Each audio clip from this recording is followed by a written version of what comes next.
All right, so the Cubic product that we'll be demonstrating today is our game-based learning, which is performance-based training. What you're actually seeing here is 3 separate courses. This position over here is our engineering plant technician. This is the watchstander on the ship that actually is in the main engine rooms. They're performing the alignments, the operations. This watchstander at this point would have gone through that course and become qualified in a train to qualify type course, where they're graded, every step is tracked and sent to a learning management system, and the instructor would be able to download that information, do recording playbacks, everything to evaluate that student. But overall, they get a grade. Over here on our right-hand side, we have the readiness control officer. This is the person on the ship that actually directs the EPT in the performance of their duties. This person would have actually gone through that RCO course and become qualified as well. So what we've done is we've brought them together now in a team training environment to where it's multiplayer, and we have the live RCO and the live EPT in the same virtual environment with the instructor in the environment monitoring their interactions. So what we've got here is we're going to have the readiness control officer direct the engineering plant technician to respond to a casualty. So over here on the readiness control officer screen, he has a fire and smoke temperature alarm in that lower right-hand corner. So he will direct the engineering plant technician to respond to check out that alarm. EPT, RCO, investigate, fire and smoke alarm, AMR number 2.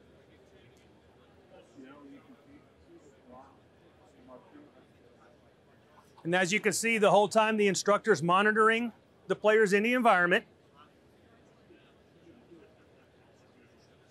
The readiness control officer has pulled up a closed circuit television identical to how it is on the ship, because what we've done is we've done a complete entire scan of these ships, and we've created virtual ships where we can take this training and train in a classroom environment up to 30 personnel at a time, whereas on the ship you'd only be able to train 1 person.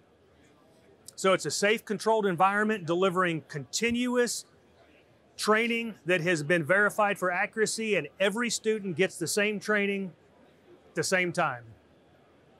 All right, so as our engineering plant technician responds in the space on the left-hand screen, you'll see that they've discovered a fire.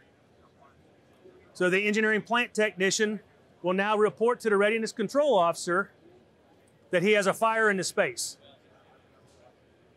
And the readiness control officer will be able to monitor that fire on his closed circuit television as well.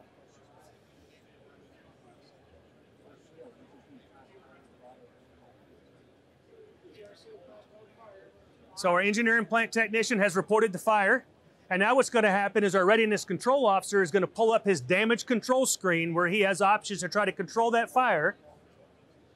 And what he's going to do is he's going to activate a water mist, which is a water mist that comes out of the overhead to attempt to extinguish that fire. And as you can see, he's clicked yes on activated, and if you look in the closed circuit television, you can see those nozzles, so he can monitor that it did in fact activate.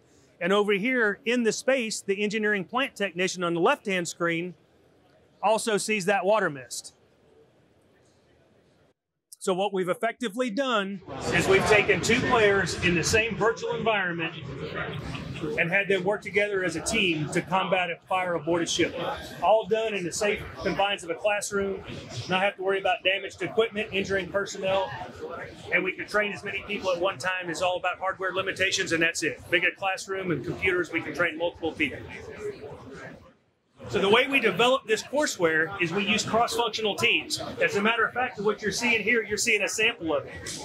We have Adam playing the EPT role. He's actually a quality assurance technician. He's the one that tests our lessons before they go out the door to the government. Over here we have Rick. He's an animator. He's the one that makes the avatars do everything that you see in the environment. On the far right side, our readiness control officer, Noah, he's a subject matter expert. So in our cross-functional teams, we have instructional systems designers, we have software engineers, we have animators, we have subject matter experts, and what they do is they all collaborate together to build these lessons that you're seeing right here. This particular course will have 115 lessons to certify this team. The EPT had 200 and the RCO had 200 that were prerequisites to get them qualified to get to this team environment. So as we develop these lessons, we'll go on board the ships and we'll do our virtual scans of the ships, and we'll take that information and we'll feed it into an Unreal game engine, just like any other video game would be developed. And that's where our cross-functional teams work together to break out the components Our subject matter experts will advise the other members of the team how things work on the ship and how it should look, how it functions, and the end result is what you're seeing right here. We can trade anything on the ship, anywhere, anytime.